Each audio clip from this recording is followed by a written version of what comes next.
আল্লাহ বলছেন ওয়ানুনাজ্জিলু মিনাল কুরআনি মা হুয়া শিফাউ ওয়া রাহমাতুল লিল মুমিনিন ওয়া লা ইয়াজিদুল যালিমিনা ইল্লা খাসারা।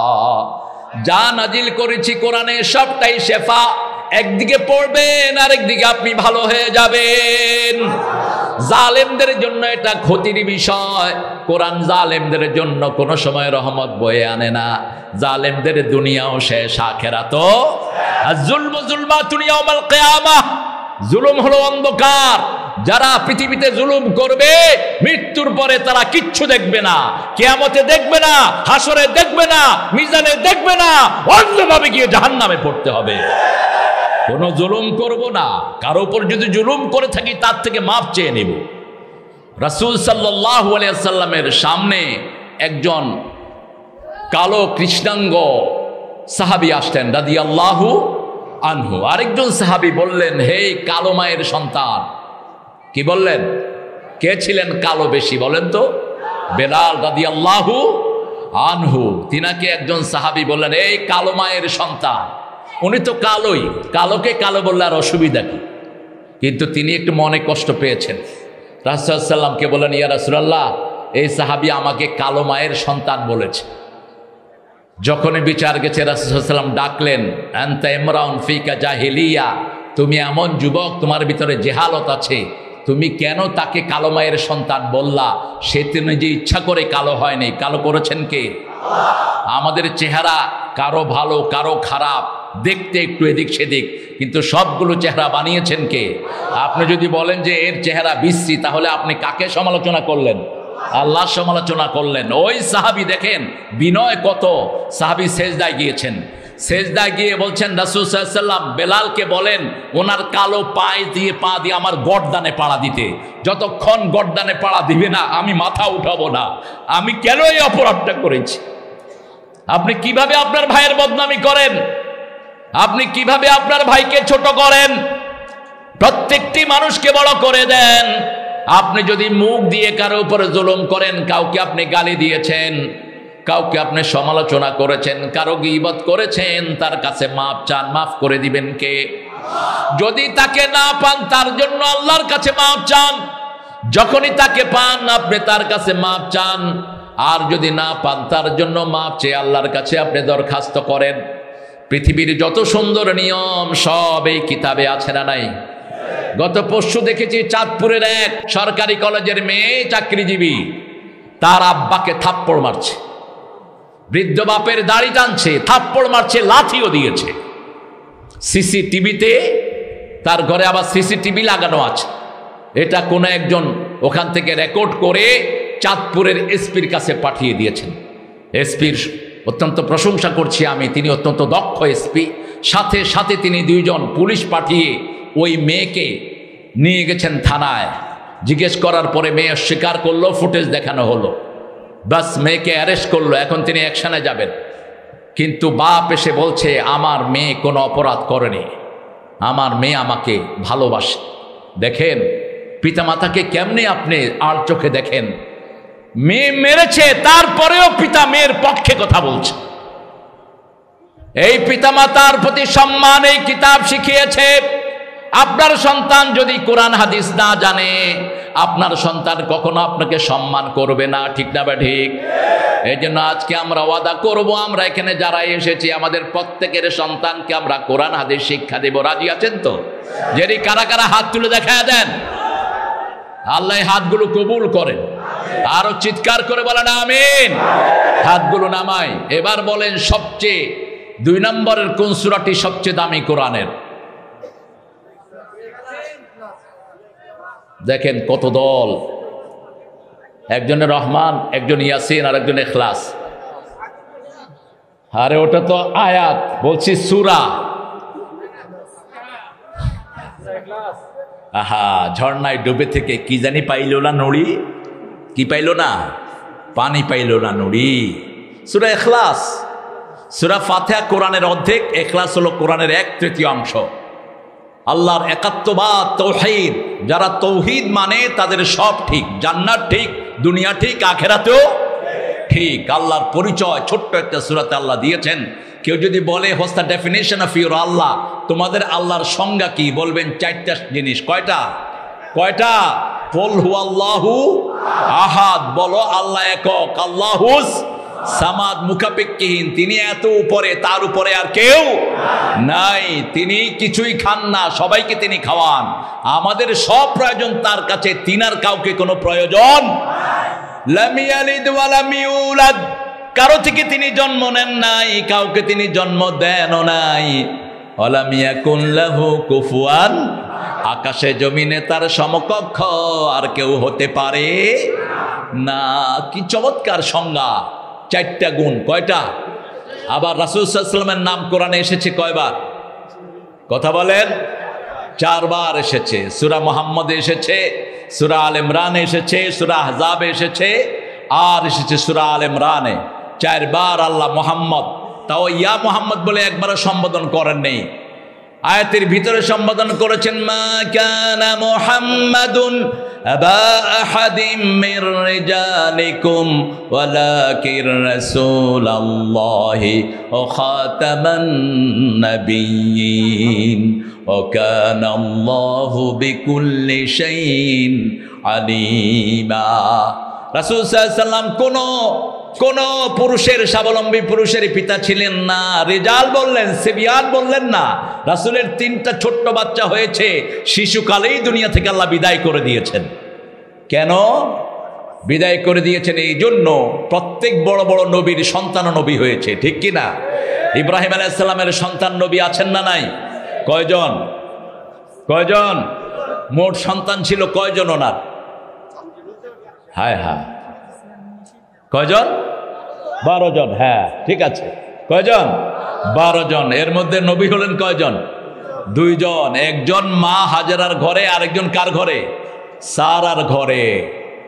এই সারা রাদিয়াল্লাহু আনহা, সারার ঘরে হলো ইসহাক আলাইহিস সালাম। পৃথিবীর যত নবী সব এই বংশে, ইব্রাহিম আলাইহিস সালামের বংশে। এই জন্য কেউ যখন দুরূদ ইব্রাহিম পড়ে, ইব্রাহিম আলাইহিস সালামের নাম দিয়ে দুরূদ পড়ে, সব নবীদের উপর সওয়াব চলে যায়। এটা পরিপূর্ণ একটি দুরূদ, আল্লাহুম্মা সাল্লি আলা মুহাম্মদ ওয়া আলা আলি মুহাম্মদ, এইভাবে পড়বেন। আল্লাহ রাব্বুল আলামিন 3 নাম্বার সূরা করলেন সূরা কাউসার। এটা কোরআনের 1/4 অংশ। যে একবার সূরা কাউসার পড়বে, কোরআনের 1/4 অংশের সওয়াব পেয়ে যাবে। ধারাবাহিকভাবে 3টা দামি সূরাই আমাদেরকে আল্লাহ উপহার দিয়েছেন। সূরা ফাতিহা পারে না দুনিয়াতে এমন কোন মুসলমান, একজন মুসলমানও নাই এরকম যিনি সূরা ফাতিহা পারেন না। তবে যারা মসজিদে যায় না তাদের মধ্যে গন্ডগোল থাকতে পারে, কিন্তু মসজিদে গেলে এই সূরাটা উপহার দেন কে? আপনি যে কোনো মুসল্লিকে জিজ্ঞেস করেন মসজিদে গিয়েছে, এই সূরা পারে কিনা, পড়তে পারবে কিনা? পারবে। সূরা ইখলাস পারবে কিনা? পারবে। সূরা কাউসার পারবে কিনা? একবার পড়লে মুখস্থ হয়ে যায়। একটা সূরা আল্লাহ রাব্বুল আলামিন দিলেন, সূরাটার নাম হলো সূরা নামল। কি নাম? নামল অর্থ কি বলেন? নমল মানে পিপলা। নূহ আলাইহিস সালামের নৌকায় সর্বপ্রথম যে প্রাণী উঠেছিল ওটার নাম কি? কি নাম? পিপলা। আর সর্বশেষ যে প্রাণীটি ওনার নৌকায় ঢুকেছেন সেই প্রাণীর নাম কি? গাধা। কি নাম? গাধা। দিনের মাহফিলে বলেছিলাম, মনে নাই আপনাদের? মনে থাকে না? গাধার লেজ ধরেছে আবার শয়তান। গাধার অর্ধেক নৌকায় আর অর্ধেক বাহিরে। এখন নূহ আলাইহিস সালাম বলছেন, আল্লাহ গাধা ভিতরে ঢুকতেছে না। তখন গাধাকে বলল, এই গাধা তোমার কি হয়েছে? গাধার কথা, গাধা শিকায়ত করলো, কে জানে পিছের থেকে আমাকে টেনে ধরছে। তো নূহ আলাইহিস সালাম জিজ্ঞেস করলেন, তুমি কে গো? বলছে, আমি মিস্টার ইবলিস। মিস্টার ইবলিস। এখানে অবশ্যই ইবলিস আসে নেই। কি বলেন? মানুষ আছে যেখানে, ইবলিস আছে সেখানে। রাসূল সাল্লাল্লাহু আলাইহি ওয়াসাল্লামের নামাজে গন্ডগোল পাকিয়ে দিয়েছেন একবার ইবলিস। জিন। রাসূল নামাজে দাঁড়িয়েছেন, সূরায় প্যাঁচ লাগিয়ে দিয়েছে। রাসূল গলা ধরে নামাজ শেষ করলেন। শেষ করে বললেন, আলাইহিস সালাম যদি দোয়া না করতো আমি তোরে মেরেই ফেলতাম। সুলাইমান আলাইহিস সালামের বরকতে আমি তোকে ছেড়ে দিলাম। এই জন্য 5 ওয়াক্ত নামাজেই রাসূল পড়তেন, আউযু বিল্লাহি মিনাশ শাইতানির রাজিম, বিসমিল্লাহির রহমানির রহিম। সব নবীরা দুশমন থেকে বাঁচার জন্য আশ্রয় চাইতেন কার কাছে? আল্লাহর চেয়ে বড় আশ্রয় আমাদের আর কেউ নাই। সূরা নমলের ভিতরে আল্লাহ রাব্বুল আলামিন সূরা বাকারার মতো কিছু আয়াত দিলেন। সূরা বাকারায় যেরকম ভাবে নামাজের কথা এসেছে, রোজার কথা এসেছে, যাকাতের কথা এসেছে, হজের কথা এসেছে, শুরুতে আল্লাহ রাব্বুল আলামিন বলছেন কারা হেদায়েত পাবে। আবার সূরা বাকারাও শুরু হয়েছে হেদায়েত দিয়ে, যালিকাল কিতাবু লা রাইবা ফীহি হুদাল লিল মুত্তাকিন। কারা হেদায়েত পাবে? আপনারা হেদায়েত চান তো? দোয়া সারা জীবনের নামাজের একটি সারাংশ, ইহদিনাস সিরাতাল। আমরা হেদায়েত চাই, হেদায়েত ছাড়া কেউ বাঁচতে পারে? সারা পৃথিবীর মানুষ প্রত্যেকটি মুহূর্তে তার হেদায়েত দরকার। কি দরকার? হেদায়েতের আরবি হলো হেদায়াত, আর ইংরেজি হলো গাইডেন্স, আর বাংলা কি? সরল পথ। কি পথ? সরল পথ, সিধা রাস্তা। আল্লাহ বলছেন আমি কাকে হেদায়েত দিই জানো? সূরা আল ইমরানের 201 নম্বর আয়াত আল্লাহ বলছেন আমাইয়াতাসিম বিল্লাহি ফাকাদ হুদিয়া ইলা সিরাতিম মুস্তাকিম। কেউ যদি আমি আল্লাহকে মজবুত করে ধরে, আমি আল্লাহ তাকে হেদায়েতের রাস্তা দেখিয়ে দেই। আমরা বললাম এই সিরাতুল মুস্তাকিম কাকে বলে?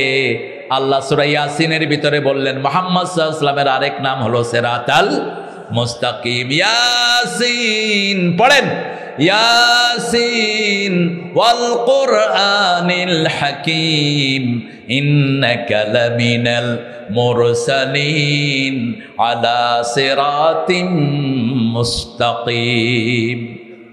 তোমার তো অনেক কষ্ট হয়ে যাচ্ছে না, এটা রাসূল করতেন না।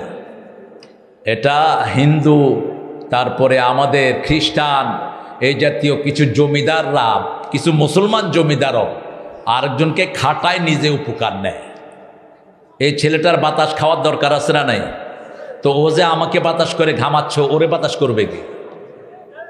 হ্যাঁ, মক্কা শরীফে বোধহয় গরম কম ছিল নাকি? মদিনাতে কোনো হাদিসে আমি পাইনি রাসূল বলেছেন সাহাবায়ে কেরাম বাতাস করতেছে। এটা করবেন না। খেদমত করবেন, খেদমত নিবেন না। রাসূল খেদমত করতে পছন্দ করতেন, খেদমত নিতেন না, কখনো কাউকে অর্ডারও করতেন না।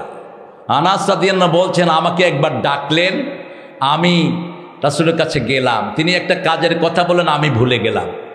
আমি মাঠে এসে খেলা শুরু করলাম। রাসূল সাল্লাল্লাহু আলাইহি ওয়াসাল্লাম কিছুক্ষণ অপেক্ষা করে মাঠের পাশে এসে দাঁড়ালেন, এক কোনায় দাঁড়ালেন। আমরা হলে তো চিৎকার করে ডাকতাম, ওই আনাচ্ছা।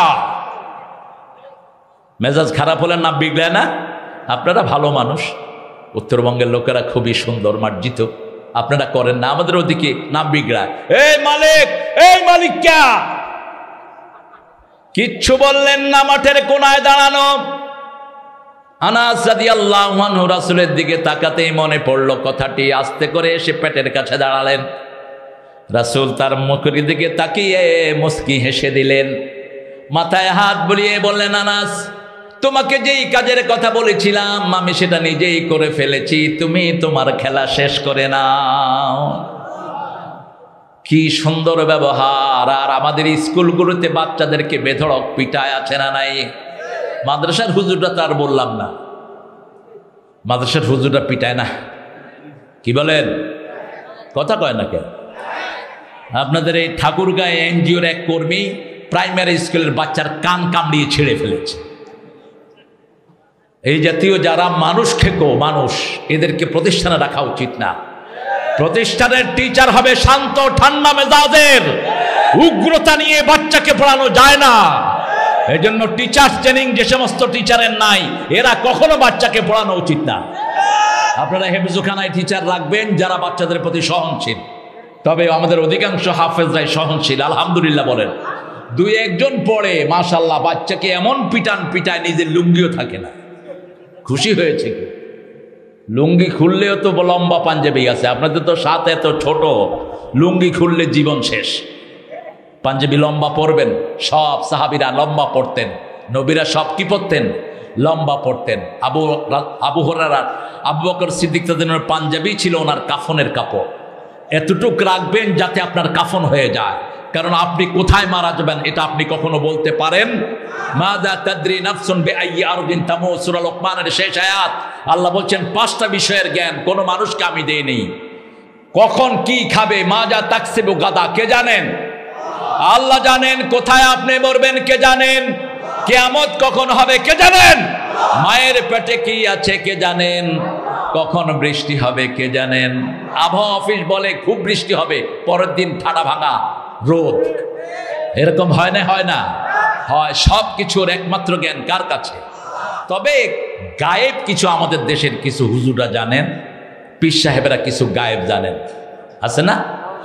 আহা, কে শিখাবে এদেরকে? কোন মানুষ যদি মনে করে কোন নবীও গায়েব জানতেন, ও মুশরিক। 4 ইমাম বলেছে আল্লাহ ছাড়া গায়েব জানার ক্ষমতা কারো নাই। গায়েবের একমাত্র মালিক কে? সব নবী আলাইহিস সালামকে আল্লাহ যা শিখিয়েছেন তিনারা তাই শিখেছেন, ঠিক না? ঠিক। পড়েন আমার সাথে, আউযু বিল্লাহি মিনাশ বিসমিল্লাহির রহমানির রহিম।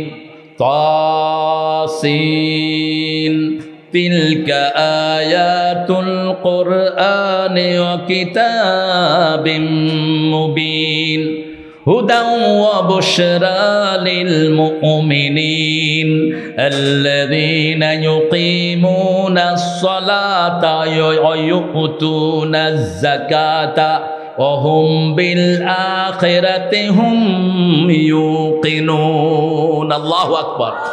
এরকম কথা আল্লাহ ছাড়া আর কেউ বলতে পারে না। কোরআনের সাথে পৃথিবীর কোনো কিতাবের কোনো মিল নাই। কোনো কিতাব পড়লে সওয়াব হয় না, কিন্তু এটা পড়লে কি হয়? কতটুকু সওয়াব? প্রতিটি অক্ষরে 10 নেকি। এটার পাশে বসলে সওয়াব, এটার সাথে থাকলে সওয়াব, এটা শুনলে সওয়াব, না বুঝলেও সওয়াব। এক পিতা কোরআন পড়তেন দৈনিক, ছেলেরা দেখতো পিতা কোরআন পড়ছে কিন্তু কোরআনের কিছুই বুঝে না। কোরআন নিয়ে বসে থাকতো পিতা 2 ঘন্টা 3 ঘন্টা 5 ঘন্টা। সন্তানরা বলল, বাবা আপনি তো you don't know the meaning of it, আপনি কিচ্ছু অর্থ জানেন না, আপনি নিয়ে বসে থাকেন কেন? বাপ ছেলেকে বলছে, শোনো, খলই চিনেন তো, ওই যে মাছ ধরে রাখে যে, কি বলে এটাকে? হ্যাঁ, কলাই। ওই যে খলাই, এই খলার ভিতরে কিছু কয়লা ছিল ওনার ঘরে। তিনি বললেন, বাবা এই খলাইটা করে সাগরের থেকে পানি নিয়ে আস। এখন খলাইতে যদি আপনি পানি উঠান থাকবে? থাকবে না। বা ছেলেরা বলল, বাবা এটা তো পানি থাকবে না। বলছে, যাও নিয়ে আসো। খলের ভিতরে কি ছিল? কয়লা ছিল। কি ছিল?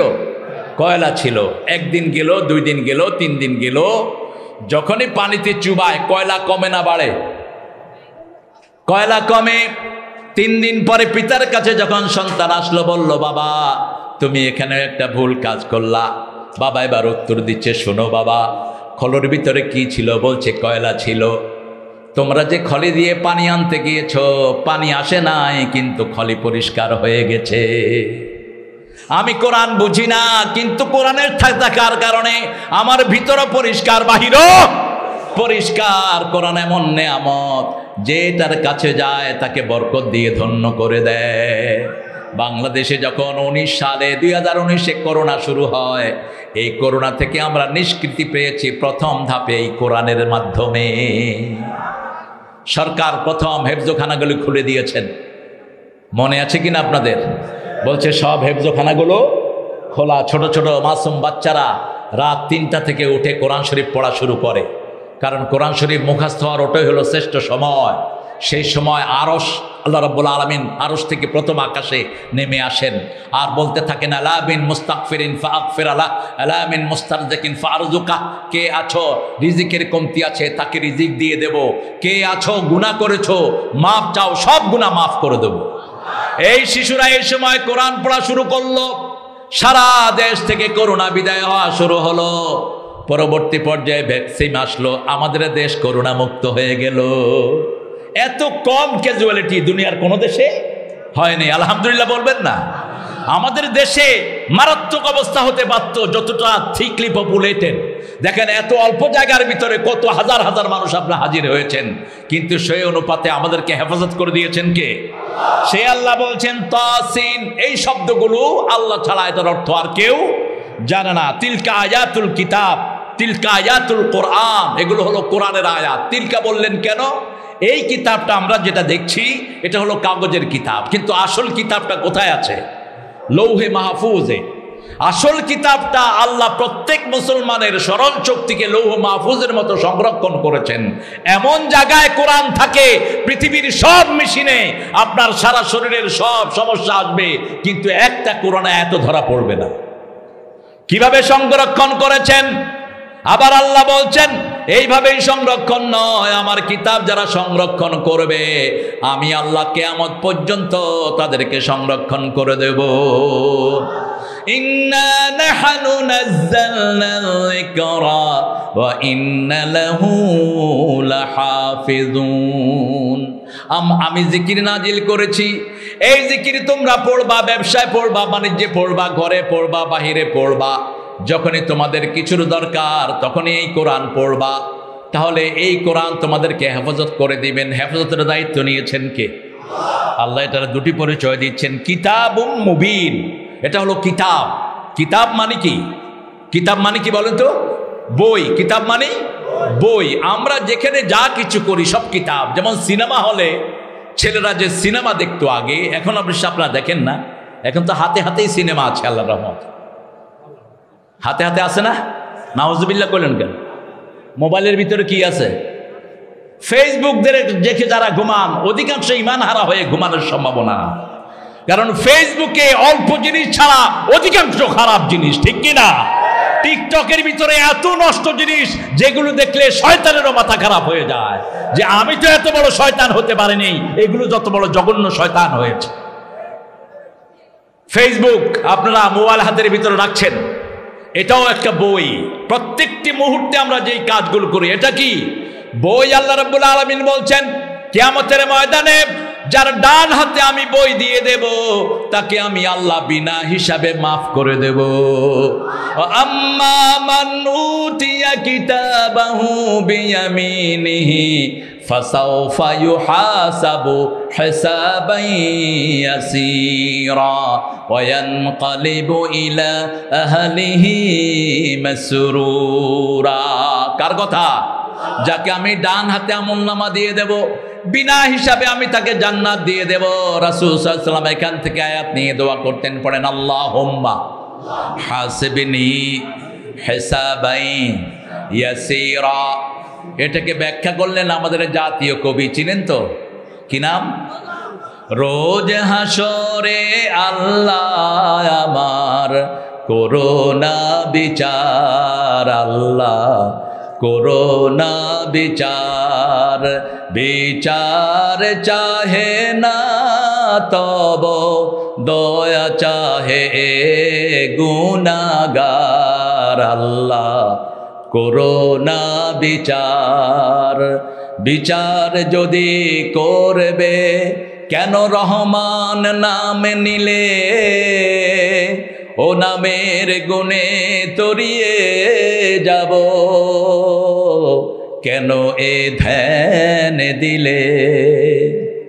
দিন ভিখারি হয়ে আমি ভিক্ষা যে দিন চাইব স্বামী, সেদিন শূন্য হাতে ফিরিয়ে দিতে পারবে না কো আর, আল্লাহ করোনা বিচার, আল্লাহ করোনা বিচার। বলেন আমিন।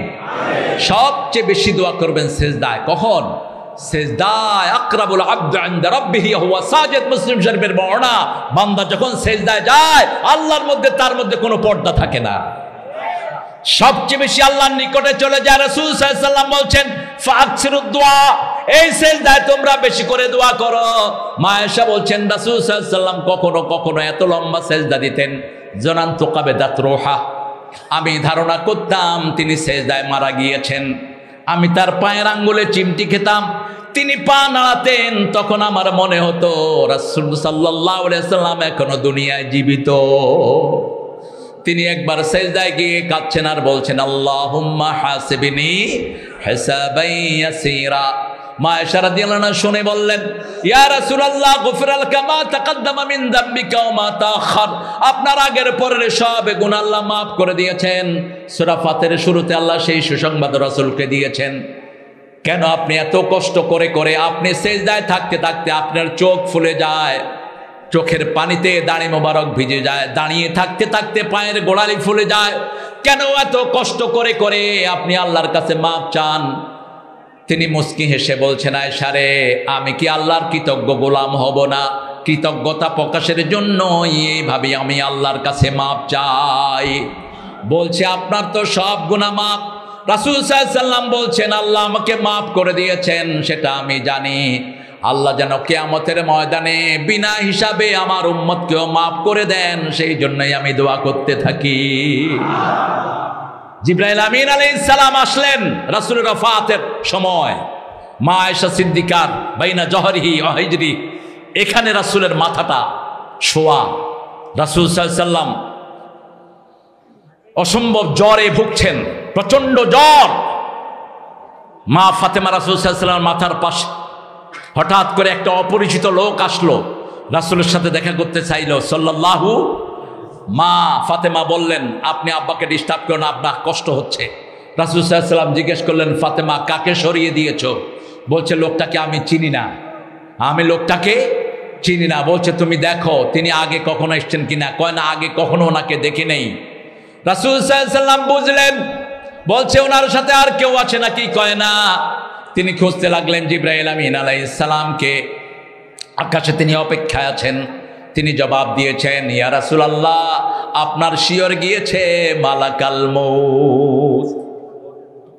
জিবরাইল আমিন আসলেন, এসে বললেন, আকাশের সব ফেরেশতারা আকাশের দরজাগুলো খুলে আপনার রূহকে ইস্তেকবাল করার জন্য অপেক্ষা করেছে।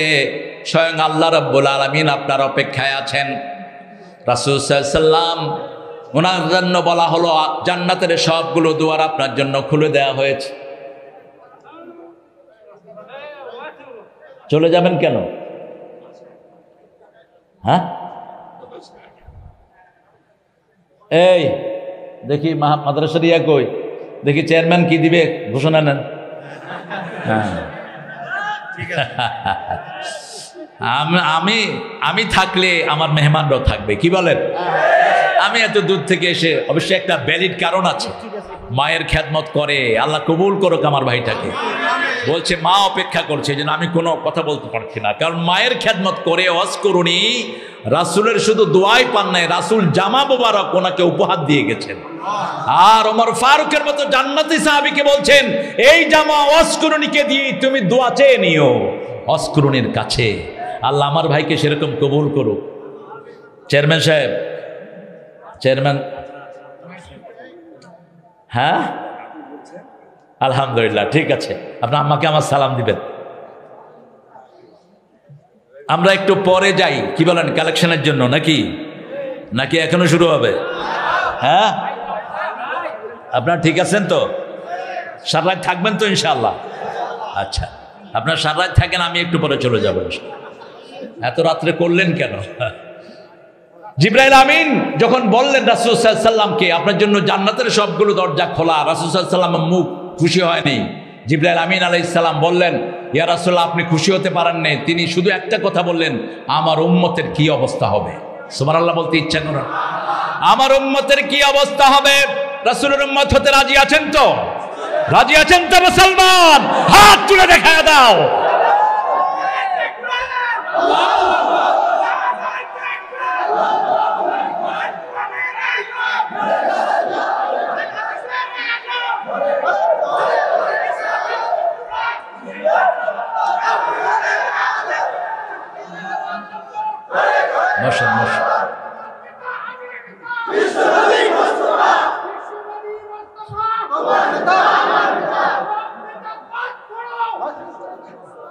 বিশ্বনবীর পথ ধরো। আলহামদুলিল্লাহ, দেখেন আমাদের দেশ এত সুন্দর একটা দেশ, এই দেশেও রাসূলের বিরুদ্ধে কথা বলে এরকম বেয়াদব আছে না নাই?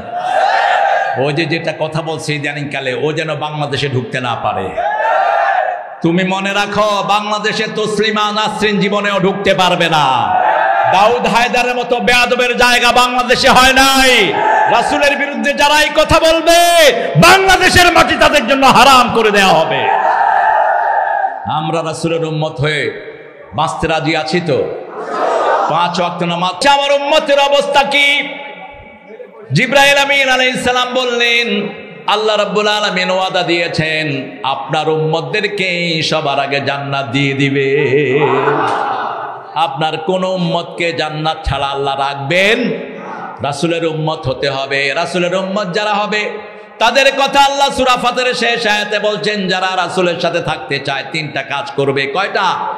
মুহাম্মাদুর, পড়েন, মুহাম্মাদুর রাসূলুল্লাহ ওয়াল্লাযীনা মাআহু আশিদ্দাউ আলাল কুফফারি রুহামাউ বাইনাহুম তারাহুম রুকআ সুজদান ইয়াবতাগুনা ফাদলাম মিনাল্লাহি ওয়া রিদওয়ানা সিমাহুম ফি উজুহিহিম মিন আসারিস সুজুদ। আল্লাহু আকবার।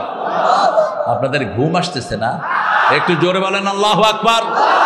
আল্লাহু আকবার। এটার চেয়ে বড় অস্ত্র আমাদের একটাও, তোমরা জানবান আমরা আল্লাহু আকবার বলে ময়দানে নামবো, ঠিক কিনা? অস্ত্র চালানোর সময় পাবা না, তার আগে হাত অবশ হয়ে যাবে। বলেন আল্লাহু আকবার। মুহাম্মাদুর রাসূলুল্লাহ। মুহাম্মদ কার রাসূল? কে বলছেন? কে বলছেন? যত জায়গায় মুহাম্মদ বলেছেন, 3 জায়গায় আল্লাহ বলেছেন মুহাম্মদ আমার রাসূল।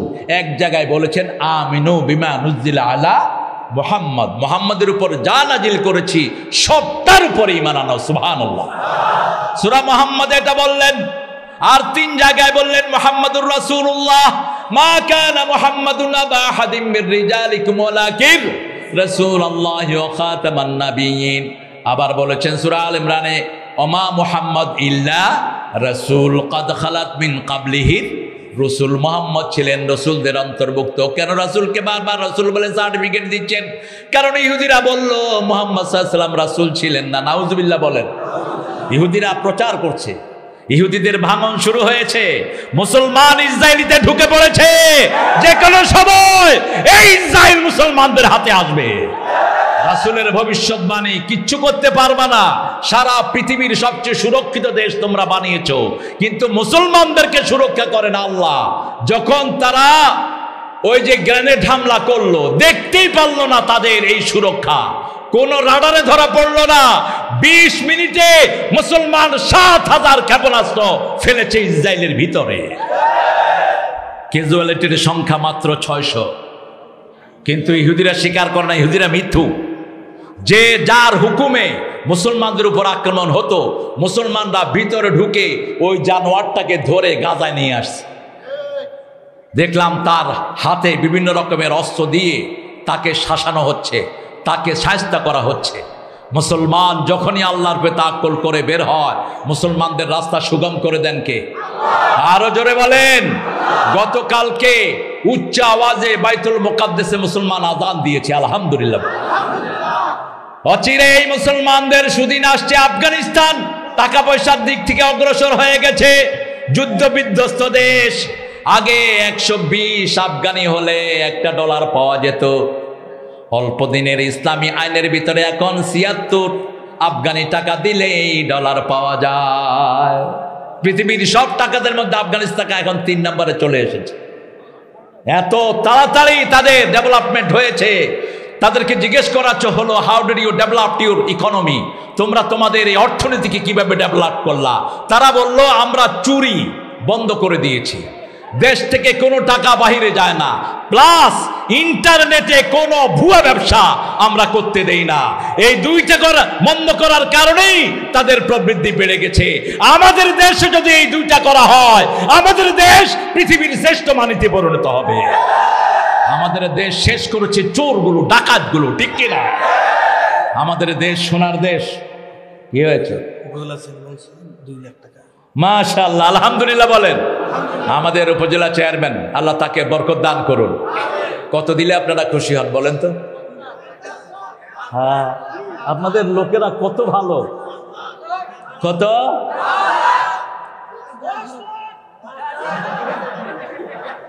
আরে একজন করছে 50,000। আলহামদুলিল্লাহ বলেন। 2 লাখ দিয়েছে, 10,000 নগদ। আর একটা ঘর উঠতেছে। আমাকে এই যে আমাদের প্রিয় ভাই যিনি দেখেন, আমাদের আজকের আমরা ভিআইপি যিনাকে পেয়েছি, উনি আসলেই ভিআইপি, আল্লাহ কবুল করুন। ভিআইপি মানে বুঝেন তো আপনারা, ভেরি ভেরি ইম্পর্টেন্ট পার্সন। আল্লাহ যেন ওনাকে জান্নাতের ভিআইপি বানিয়ে দেন। তিনি ইনশাল্লাহ এই ঘরের যা অপূর্ণাঙ্গতা আছে পরিপূর্ণ করে দিবেন। হয়তো 5-6 লাখ লাগতে পারে, এরকম একটা লামসাম হবে ইনশাআল্লাহ, তিনি দিয়ে দিবেন। আর বাকিটা আপনারা দিবেন।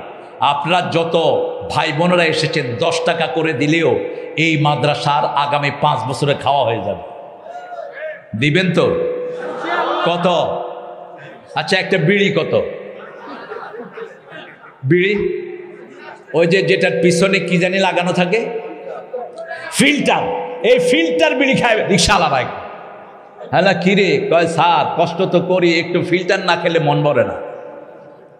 আরে তুই ফিল্টারের বাদ দিয়া তুই একটা কলা খেতে পারস না? তুই রিক্সা চালায় যদি একটা কলা খাতি, তুই আঙ্গুল দিয়ে ঠেলা দিলে পুলিশ উড়ে যেত। কারণ রিক্সাওয়ালাদের মতো ভারো শরীর দুনিয়ার কোনো ব্যায়াম বীরেরও নেই। এই যে সারাদিন এই যে এরকম করে রিক্সা চালায়, এদের শক্তি সবচেয়ে বেশি হয়। কিন্তু 2 ঘন্টা রিক্সা চালায়া 15 মিনিট বাস হাড্ডির ক্যালসিয়াম শুকায়া এরপরে বুড়া বয়সে শুরু হয়ে দেবেন করে। কলা খাও, সস্তা না মাঙ্গা। জান্নাতের প্রথম খাওয়া কি বলেন তো? না, প্রথম খাওয়া বড়ই। প্রথম কি? বড়ই। কোন সূরায় আছে? সূরা ওয়াকিয়া, ফি সিদরিম মাখদুদ ওয়া তালহিম মানদুদ। কান্দি কান্দি বড়ই খাবেন। কেন বড়ই খাবেন? বড়ের ভিতরে রোগ প্রতিরোধ ক্ষমতা সবচেয়ে বেশি, বড়ই ফুলের দাম সবচেয়ে বেশি, বড়ই মধুর দাম সবচেয়ে বেশি। সিডার বলা হয়, সিদরাতুল মুনতাহা। আবার এই বড়ই গাছের মতো একটা গাছই আল্লাহর আরশের নিচে আছে, 7 আসমানের উপরে। সেই গাছের পাতার ভিতরে প্রত্যেকটা মানুষের নাম লেখা আছে। তার যখন হায়াত শেষ হয়ে যায় 40 দিন আগে ওই গাছ থেকে পাতাটা ছিঁড়ে তার রিজিকের উপর পড়ে যায়। বাস জিবরাইল আমিন আলাইহিস সালাম, ওই যে ফেরেশতা যিনি মালাকুল মউত, ওনাকে আজরাইল হিসেবে আমরা চিনি, হাদিসের নাম এটা না। এই মালাকুল মউত তখন টের পায় যে ইনার হায়াত শেষ হয়ে আসছে, কিন্তু কখন জান কবজ করবে এটা একমাত্র কে জানেন? কে জানেন? এক মুহূর্ত আগেও এই মালাকুল মউতের জানার কোনো ক্ষমতা সব আল্লাহর কাছে রেখেছেন। নির্দেশ দেওয়ার সাথে সাথেই কুন বলার আগেই ফায়াকুন হয়ে যায়। আমরা যেন নেককার হিসাবে দুনিয়া থেকে যেতে পারি, আল্লাহ তৌফিক দান করেন। প্রথম খাবেন বড়ই, তারপরে খাবেন কি? কলা, তারপরে ছায়ায় বসবেন, তারপরে পানি খাবেন। আমাদের হিন্দু শাস্ত্রে একটা কথা আছে, ভরা পেটে আর খালি পেটে মিথ্যা কথা। এটা কোরআন বিরোধী কথা। কোরআন বলছে খালি পেটে ফল, ভরা পেটে আগে ফল খাবেন। গোস্তের আগে ফল, আগে কি? ফল।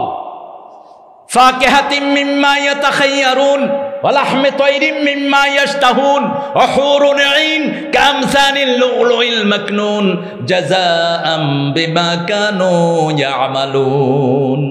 তোমরা আগে ইচ্ছা মতো ফল খাও, তারপরে গোস্ত খাও, তারপরে আমি আল্লাহ তোমাদের জন্য হুরের ব্যবস্থা করে দিয়েছি। হুরের বর্ণনা যদি জানেন, দুনিয়ার নারীদেরকে পেতনিও মনে হবে না। হুর এত রূপ আল্লাহ তাদেরকে দিয়েছেন। হুরের হাতে যে রুমাল, এই রুমাল যদি দুনিয়াতে একবার নেড়ে দেয়, রাসূল সাল্লাল্লাহু আলাইহি ওয়াসাল্লাম বলছেন সারা দুনিয়ায় আর কোনোদিন কোনো দুর্গন্ধ হবে না, সুঘ্রাণে সব ভর্তি হয়ে যাবে। হুরদের নখে যেই সৌন্দর্য, নখটা যদি পৃথিবীর কোনো কর্নারে এরকম দিয়ে রাখে, সারা পৃথিবী আর কখনো অন্ধকার হবে না, এত নূর আল্লাহ তাদেরকে দান করেছেন। এক একজন মুসলমানের জন্য কয়জন হুর? কয়জন? 70। হ্যাঁ 70। কেন? জান্নাতের সব হিসাব একে 70, একে দুনিয়ার হিসাব হলো একে 10। মানজা আবিল হাসানা ফালাহু আশারু আমসালিহা। যে একটা ভালো কাজ করবে 10টা নেকি আল্লাহ তাকে দান করবেন। কিন্তু জান্নাতের হলো একে 70। একে কি? 70। সে আল্লাহ রাব্বুল আলামিন বলছেন এই কিতাবকে আমি তোমাদের জন্য প্রকাশ্য বানিয়েছি, প্রথম বানিয়েছি হুদা হেদায়াত ও বুশরা লিল মুমিনিন, মুমিনদের জন্য এটা সুসংবাদ। সুসংবাদ হবে তখন যখন তারা নামাজ কায়েম করবে। আল্লাযীনা ইউকিমুনাস সালাতা ওয়া ইউতুনাজ যাকাতা ওয়া হুম বিল আখিরাতি হুম ইউকিনুন। আল্লাহু আকবার। কি সুন্দর কথা!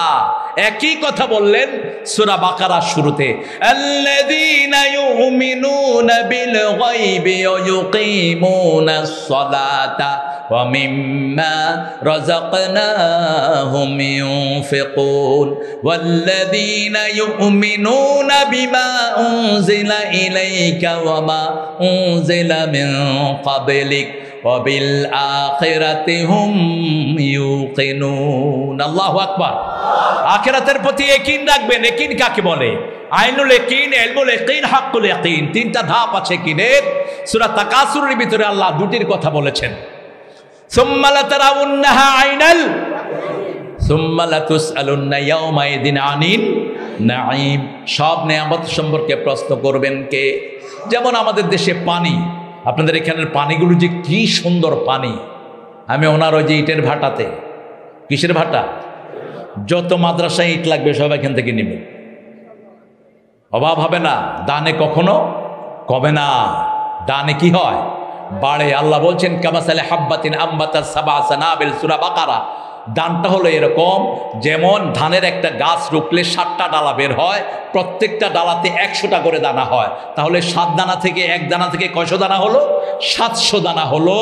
ঠিক যে 1 টাকা আল্লাহর রাস্তায় দিবে, একটা ইট দিবে, আমি দুনিয়াতে কমসে কম 7টা ইট তাকে বাড়িয়ে দেব। এটা শুধু দুনিয়ায় না, আখিরাতেও দিব। আখিরাতে ইটের দরকার নাই, সেখানে ইটের পরিবর্তে আল্লাহ জান্নাত দান করে দিবে। এই জন্য মৃত্যুর আগে প্রত্যেক মানুষ আফসোস করবে, লাউলা আখারতানি ইলা আজালিন কারিব ফাআসাদদাকা ওয়া কুম মিনাস সালিহিন, সূরা মুনাফিক 10 নম্বর। আল্লাহ রাব্বুল আলামিন বলছেন প্রত্যেক মানুষ নবী আলাইহিস সালাম ছাড়া মৃত্যুর সময় আফসোস করবে, আহারে যদি আমি সদকা দিয়ে ভালো মানুষ হতে আসতে পারতাম। ফাআসাদদাকা ওয়া কুম মিনাস সালিহিন, এ আল্লাহ একটু সময় যদি দিতেন আমি আরো বেশি সদকা করে ভালো মানুষ হয়ে আসতাম, আমাকে একটু সময় যদি দিতেন। এই আফসোস সবাই করবে, সেজন্য এখন এই আফসোসটা মিটিয়ে নেন। যত মাদ্রাসা বাড়বে তত বেয়াদব কমবে, যত মাদ্রাসা বাড়বে মানুষ ভদ্র হবে, মাদ্রাসা বাড়বে সব ঘরে ঘরে কোরআনের আলো পৌঁছে যাবে। ঠিক কি না? কথা বলেন না কেন? এই যে মেয়েটা সরকারি কলেজের মেয়ে, বাপকে থাপড়াচ্ছে, বাপকে মারছে। আরেকদিন দেখলাম মা একটু বিছনা নষ্ট করেছে, 2-3 ছেলে নিয়ে মাকে নদীতে ফেলে দিয়েছে। কিসের শিক্ষা?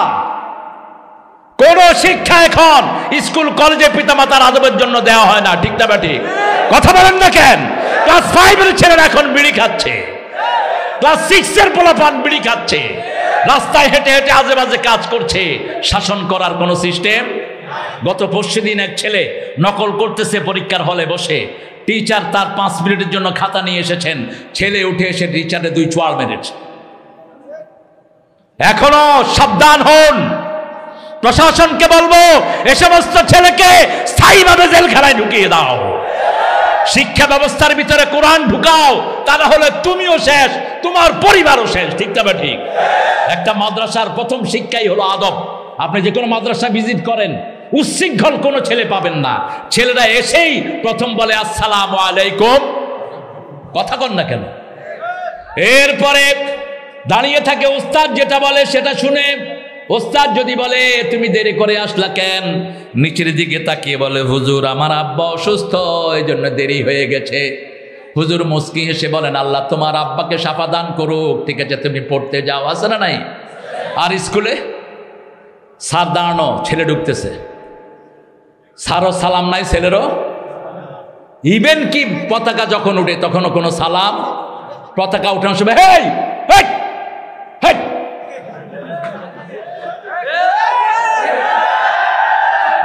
এখন আমি অনেক দিন আগে আমার গাড়িওয়ালাকে নিয়ে, আমার গাড়িকে নিয়ে গেছি একটা স্কুলের, ওই যে অ্যাসেম্বলি চলতেছে। তো আমি গাড়ি থেকে নেমে গেছি, ড্রাইভার দেখেছি ঝিমাচ্ছে, যখন হেই করে উঠছে লাভ দিয়ে উঠছে। তাহলে কিরে তুই লাভ দিলি কেন? কয় স্যার এরা হেই করে উঠছে।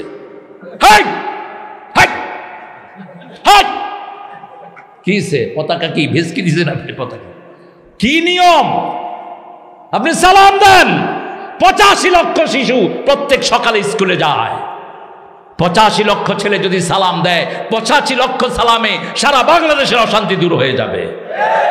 মালয়েশিয়া একটা ছোট্ট দেশ, খুব বেশি জনগণ নেই। সেই মালয়েশিয়াতে চাইনিজরা আছে 35%, বাকিরা মুসলমান। বেশ কিছু কেরালার লোকেরা আছে। সেই অল্প পার্সেন্ট লোকের মধ্যে মুসলমানদের শিশু প্রত্যেক স্কুলে তারা বাধ্যতামূলক করে দিয়েছেন সালাম দিতে হবে। নীতিও ঢুকতে সালাম, বাইর হতে সালাম, আবার ঘরে ঢুকার আগে সালাম, ঘর থেকে বের হওয়ার সময় বিসমিল্লাহে তাওয়াক্কালতু। শয়তান হতাশ হয়ে যায়। এই বরকতে তাদের দেশের ছেলেরা ভদ্র হচ্ছে, শান্ত হচ্ছে। আমাদের দেশের বাচ্চাদের কোনো অপরাধ, পৃথিবীর শ্রেষ্ঠ ব্রেন আমাদেরকে দান করেছেন কে? এবারও সারা পৃথিবীতে কোরআনে আমাদের দেশ চ্যাম্পিয়ন, ঠিক না? ঠিক কথা বলেন না কেন? একটা দরিদ্র ঘরের সন্তান, কি নাম জানে ছেলেটা? কি সুন্দর চেহারা। আল্লাহ তাকরিমের হায়াত তুমি দারাজ করে দাও। হাজার হাজার ছেলেকে তাকরিমের মতো করে দাও। কি নিয়ামত! আমাদের দেশের ছেলেগুলো জিনিয়াস, যেখানেই গিয়েছে মেধার স্বাক্ষর দিয়েছে। এই স্কুলের ভিতরে ইসলাম ঢুকাও, সিলেবাসে ইসলাম আনো, কোরআন আনো, তা না হলে তুমি বাপ, তোমাকে থাপড়াবে 2 দিনের মধ্যেই।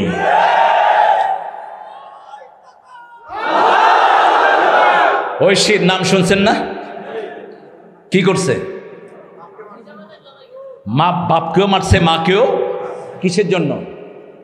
হ্যাঁ, কোন স্কুলে দিয়েছে? হ্যাঁ daddy, how are you doing? Dad. মেয়ে এসে বাপকে বলে ড্যাড। বাপ কয় বাপরে বাপ, আমার মেয়ে কিরকম আমাকে ডাকতেছে। ঢাকায় এক লোক আমাকে বলল, হুজুর পোলাহালারে ইংরেজিতে দিচ্ছি, হে আমার কি ড্যাড না ফ্যাট কর। তা আমি কইলাম দিচ্ছেন কেলা? কয় কি করুম, জমানা পয়লা গেছে গা উল্টা পাল্টা। কয় আমারে তো ড্যাড ফ্যাট কইল, ওর মারে ও মামি কয়। তা আমি কই তোর মারে যদি মামি কস, মামার বোরে কি কবি? আমাদের ইসলাম আছে যেখানে শান্তি আছে। আবুন থেকে আব্বা, আবুন কোরআনের শব্দ। যে আব্বা বলবে 30টা নাকি আল্লাহ তাকে দান করে দিবেন। উম্মুন মা, আম্মা যে বলবে 30টা নাকি তা আমলনামায় লিখে দিবেন কে? এই দুইটাই কোরআনের শব্দ। কিসের শব্দ? কোরআনের শব্দ। আপনি আপনার বাচ্চাকে আদব শিখান, বাচ্চাকে আপনি সালাম দেন, বাচ্চা আপনাকে সালাম দিবে। একজন রিকশাওয়ালা হয়েছে, রিকশাওয়ালা না হলে আমাদের মতো লোকের পরীক্ষা হতো না, ঠিক না? বা ঠিক?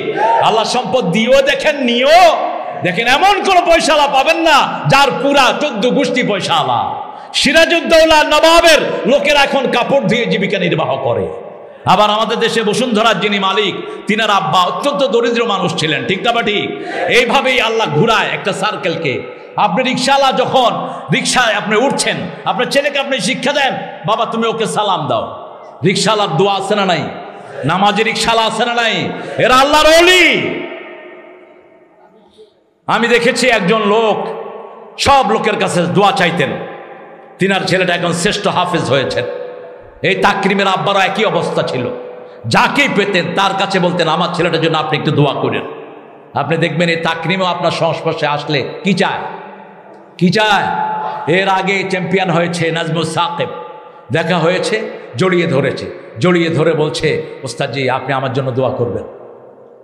দোয়া চাইবেন। দোয়া যে চায় সে নবীর সুন্নত আদায় করে। রাসূল সাল্লাল্লাহু আলাইহি ওয়াসাল্লামের ব্যাপারে সাইয়েদনা ওমর ইবনে খাত্তাব রাদিয়াল্লাহু আনহু বলছেন, আমি উমরায় যাব, রাসূল সাল্লাল্লাহু আলাইহি ওয়াসাল্লামের কাছে গেলাম। রাসূল বললেন, মিশকাতে এসেছে হাদিসটি, ওমর লা তানসানি ফি দুআইক আও আশিকনি ফি দুআইক। হে ওমর, তুমি যখন মক্কায় গিয়ে দোয়া করবা, তোমার দোয়ায় আমি নবীকে তুমি ভুলে যেও না। ওমর ফারুক কেঁদে ফেললেন, ইয়া রাসূলুল্লাহ আমার কাছে দোয়া চেয়ে আপনি আমাকে যত বড় করে দিয়েছেন, আল্লাহ যেন আপনাকে আরো বড় করে দেয়। আপনি দোয়া চাইবেন, দোয়া চাওয়া কি সুন্নাহ। আল্লাহ বলেছেন তোমরা যদি চাও তোমার দোয়া কবুল হোক, প্রথম আমার প্রশংসা করো, আমার নবীর উপর দরুদ দাও, মধ্যখানে যা বলার তা বলো, যা চাওয়ার তা চাও, শেষে আবার আমার প্রশংসা করে নবীর উপর দরুদ দাও, মধ্যখানে যা বলবা সব কবুল করে নিবেন কে? এই জন্য সূরা সাফফাতের শেষ আয়াতে আল্লাহ বলছেন সুবহানা রাব্বিকা রাব্বিল ইজ্জাতি আম্মা ইয়াসিফুন ওয়া সালামুন আলাল মুরসালিন আলহামদুলিল্লাহি রাব্বিল আলামিন। সব নবীদেরকে সালাম দেন। কয় লক্ষ নবী ছিল? কয় লক্ষ? 1,24,000। এই বর্ণটাকে সহি বলেছেন অনেকেই। তো এই একবার সালাম দিলেন 1,24,000 নবীর পর সালাম চলে গেল। আর রাসূল সাল্লাল্লাহু আলাইহি ওয়াসাল্লাম বলছেন সব নবীরা কবরে জীবন্ত থাকে। নবীদেরকে যখন কেউ সালাম দেয় জীবিত মানুষের মতো তিনারা উত্তর দিয়ে দেয়। আমাকে যখন কেউ সালাম দেয় রুদ্দা আলাইহি রূহি, আল্লাহ আমার মধ্যে রূহ ফিরিয়ে দেন জীবন্ত মানুষের মতো, আমি সালামের উত্তর দিয়ে দেই। এজন্য প্রতিদিন পড়বেন, পড়েন ওয়াসালামুন, পড়েন ওয়াসালামুন আলাল মুরসালিন আলহামদুলিল্লাহি রাব্বিল আলামিন। মুমিন হওয়ার জন্য প্রথম কাজ হলো সালাত পড়বেন। তো কয় ওয়াক্ত? আর ঘুমাইয়া কাজা করেছো ফজর, তখনও জাগনি যখন জোহর, হেলায় খেলায় কেটেছে আসর, মাগরিবের ওই শুনিয়া যান, এখনো জমাতে হওরে শামিল, এখনো এর সাথে আছে স্থান, বাজেছে দামামা বাদরে আমামা, শির উঁচু করি মুসলমান, দাওয়াত এসেছে নয়া জামানার, ভাঙা কেল্লায় উড়ে নিশান। আজকের রাতটাই আপনার জীবনের শেষ রাত হতে পারে, ঠিক কিনা? কিভাবে ঘুমিয়ে থাকো ফজর করে কাজা, এমনও তো হতে পারে জোহরে জানাজা। হতে পারে কিনা? কেমনে আপনি নামাজ কাজা করেন? যখনই কাজা হয়ে গেল পড়ে নেন, মাফ করে দিবেন কে? ঘুমিয়ে আছেন, আপনাকে কেউ ডাকে নেই, আপনি যখন উঠবেন তখনই আপনার সময়, তখনই কথাবার্তা না বলে আগে কি করেন? নামাজ আদায় করেন, সালাত আদায় করেন, তবে এটা যেন রেগুলার না হয়। ফজরের চেয়ে বরকতি নামাজ আর একটাও। রাসূল সাল্লাল্লাহু আলাইহি ওয়াসাল্লাম বলেছেন, বুখারী মুসলিমের বর্ণনা, মানুষ যখন শোয় শয়তান তার মাথায় গিট মারে, 3টা গিট। গিট চিনেন তো? কি বলে আপনারা? গিরো। গিরো। আপনাদের কিছু কথা আমাকে শিখিয়ে দিন। কেঙ্কাজান বাহে না? হ্যাঁ বাহে। কেঙ্কাসেন বাহে, ভালো আছি বাহে, সুন্দর কথা। তো এই গিট মারে, 3টা গিট। কয়টা? যখন কেউ ঘুম থেকে উঠে আল্লাহর নাম বলে একটা গিট ছুটে যায়, ওযু করলে দ্বিতীয় গিটটা ছুটে যায়, এরপরে সালাত আদায় করলে তৃতীয় গিটটাও ছুটে যায়, এরপরে যখন সে সালাত আদায় করে বের হয় আল্লাহ রাব্বুল আলামিন আল্লাহর হাবিবের মাধ্যমে খুশখবরি দেন, ওকে সন্তুষ্ট চাদর দিয়ে হাসি মুখে ফুরফুরা চিত্তে আল্লাহ তাকে ফিরিয়ে দেয়। আর যেই লোকটা ঘুম থেকে ওঠে না, উঠার পরে আল্লাহর নাম বলে না, কিছু কিছু লোক আছে ঘুম থেকে উঠেই সকাল 8টার সময় নাস্তা করে, আছে না নাই? আল্লাহর নাম নাই, ওযু নাই, গোসল নাই। আপনাদের এখানে অবশ্য নাই। এদেরকে আল্লাহ রাগ করে, আল্লাহর অসন্তুষ্টির চাদর এদের উপর পড়ে যায়, এদের কোনো কাজে কোনো বরকত হয় না। আল্লাহ বলছেন এই ফজরের সময়টা, ফজরে কোরআন পড়বা, ফজরের কোরআন কিয়ামতে সাক্ষী বানিয়ে দিবেন কে?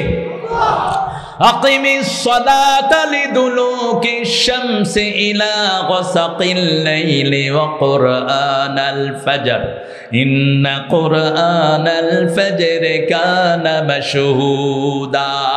নামাজ কায়েম করো, সূর্য উদয়ের আগ থেকে নিয়ে অস্ত যাওয়ার পর পর্যন্ত 5 ওয়াক্ত নামাজ কায়েম করো। কয় ওয়াক্ত? মসজিদে গিয়ে পড়বেন। রাসূল সাল্লাল্লাহু আলাইহি ওয়াসাল্লামের সারা জীবনের নামাজ ছিল কোথায়? কোথায়? আল্লাহ বলেছেন অরকাউ মা'আর রাকিঈন, রুকুকারীদের সাথে তোমরা রুকু করো। এই ইমাম ভালো না, ওই ইমাম ভালো, এই মসজিদ ভালো না, এই মসজিদ ভালো, খবরদার কোনো মসজিদের মধ্যে কোনো পার্থক্য করবেন না, কোন ইমামের মধ্যে পার্থক্য হবে না। সাল্লু খালফা কুল্লি বিররিন ওয়া ফাজির, তোমরা নামাজ আদায় করো, ইমাম পাপিষ্ঠ হোক নেককার হোক। কার কথা? আল্লাহর কথা বলেছেন মুহাম্মদ সাল্লাল্লাহু। কারণ নামাজের ভিতরে কোনো খারাপি ঢুকানোর কোনো সম্ভাবনা। বুখারীর বর্ণনা, মসজিদে নববীর কবজা নিল মিশরের মুনাফিকরা, যারা উসমান রাদিয়াল্লাহু আনহুকে ঘিরে রেখেছিল মারার জন্য, শাহাদাতের জন্য। এই মুনাফিকরা মসজিদ নববীর কবজা নিয়েছে।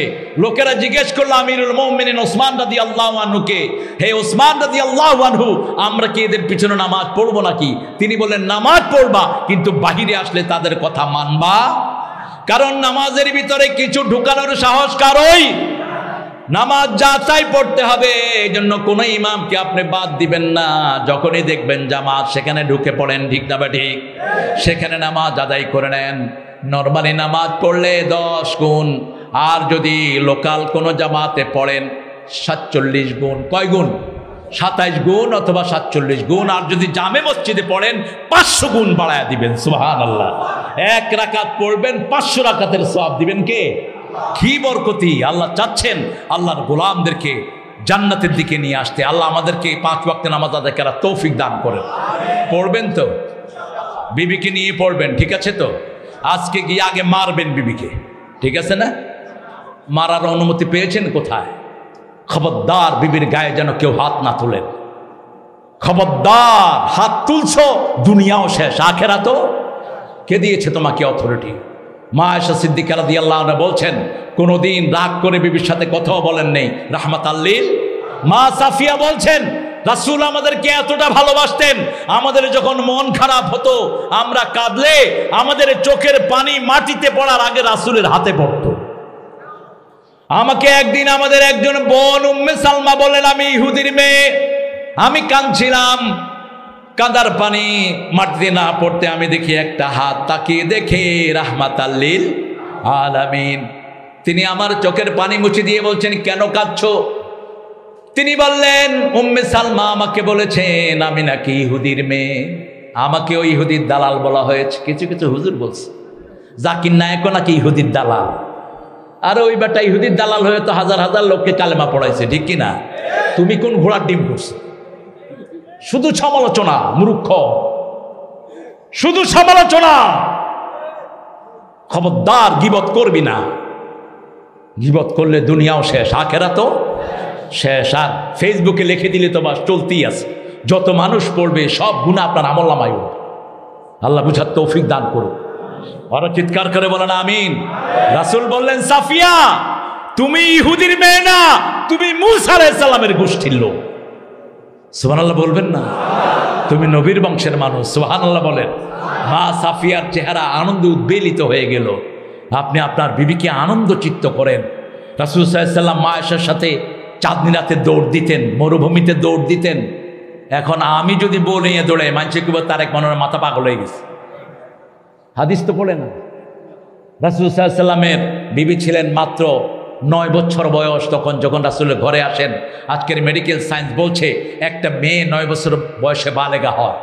আমেরিকার টেক্সাসে তারা নিয়ম করেছে, 9 years girl if she choose any person she can go with him। 9 বছরের মেয়ে যদি কোনো লোককে পছন্দ করে বিয়ে করে, তার বিয়ে ভ্যালিড। কারণ একটা মেয়ে আর্লি বালেগা হয় কয় বছরে? 6 বছরে। আগ হলো মুসলিম শরীফের বর্ণনা। 9 বছর বয়সে তিনি রাসূলের বিবি হিসাবে ঘরে গেলেন। আর ঘরে গিয়ে বললেন, রাসূলের ঘরে আমি এক গ্লাস, ছোট্ট গ্লাসের 1 গ্লাস দুধ পেয়েছি, একটা পানির মশক পেয়েছি, আর খেজুর পাতার বিছনা পেয়েছি, 2টি বালিশ পেয়েছি। দুনিয়ার আড়ম্বরের কোনো জিনিস সেখানে নাই, একটা চাদর পেয়েছি, কিন্তু সারা ঘর ভালোবাসায় ভরপুর ছিল। ভালোবাসা দিয়ে আমি ভরপুর পেয়েছি রাসূলের ঘরকে। বলছেন কে? মা আয়েশা সিদ্দিকা রাদিয়াল্লাহু আনহা। এই আয়েশাকে নিয়ে রাসূল দৌড় দিতেন মরুভূমিতে। নজরুল সেটা চিত্রায়িত করেছেন, ছন্দে ছন্দে দোলি আনন্দে আমি বন ফুল গো। কি চমৎকার বর্ণনা আমাদের জাতীয় কবি, আল্লাহ তাকে মাফ করে দেন। এই কি হয়েছে তোমাদের? হ্যাঁ, কথা বলছে কে? আমরা নামাজে গেলে আমাদের অন্তর ভালো হয়। একটু টেস্ট করেন না নামাজকে, একটু টেস্ট করেন। তাহাজ্জুদের নামাজে পড়েন, দাঁড়ান, শরীর ভালো থাকবে। আল্লামা ইমাম তিরমিজি রাহিমাহুল্লাহ বলছেন, তাহাজ্জুদে যে দাঁড়ায় তার 5টি উপকার। কয়টি? প্রথম উপকার, সে আল্লাহর নৈকট্য লাভ করে।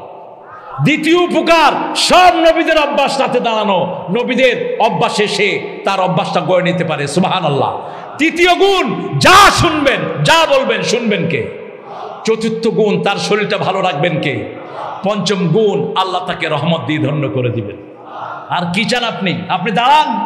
এখন আধুনিক এক্সারসাইজও বলছে, নামাজে আমরা যেভাবে দাঁড়াই, এভাবে যদি কেউ আধা ঘন্টা দাঁড়ায়, 15 মিনিট দাঁড়ায়, তার শরীরে আর কোনো রোগ থাকতে, কথা কন না কেন? আপনি এভাবে দাঁড়ান, এক পায়ের উপর ভর দিয়ে দাঁড়াবেন না।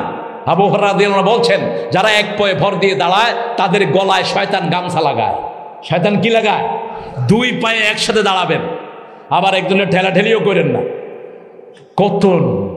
কত রকমের ঠেলাঠেলি আমাদের দেশে। লেগে লেগে দাঁড়ান, লেগে দাঁড়ালে কি হয় বলেন তো? কি হয়? আপনি যদি আপনার ভাইয়ের সাথে লেগে দাঁড়ান, রাসূল বলছেন যে নামাজে এক ভাইয়ের সাথে আরেক ভাই লেগে দাঁড়ায়, আল্লাহ তার জন্য জান্নাতে একটা বাড়ি বানায়া দেয়। আপনি এই বরকত থেকে আলাদা হবেন কেন?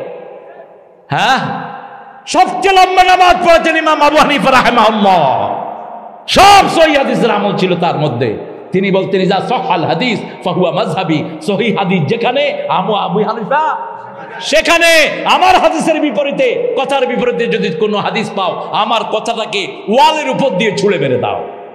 আমার কথা না, কথা হলো আমার নবীর কথা। ঠিক তবে ঠিক। আমরা 5 ওয়াক্ত নামাজ পড়বো, সমস্যার সমাধান করে দিবেন কে? যখনই কোনো মানুষ নামাজ পড়ে, রাসূল সাল্লাল্লাহু আলাইহি ওয়াসাল্লাম বলছেন, এমন কোনো সেজদা নাই যেই সেজদা দিয়ে আল্লাহ তার মর্যাদা বাড়িয়ে না দেয়। সেজদা আছে যেখানে রহমত আছে। আল্লাহর সবচেয়ে প্রিয় কাজ কি বলেন? সেজদা। আর সেজদা দিলে সবচেয়ে কষ্ট পায় কে? আরো জোরে বলেন। শয়তান সেজদা না দিয়ে শয়তান হয়েছে, আর আমরা সেজদা দিয়েই নবীর ওয়ারিস হয়ে গেছি।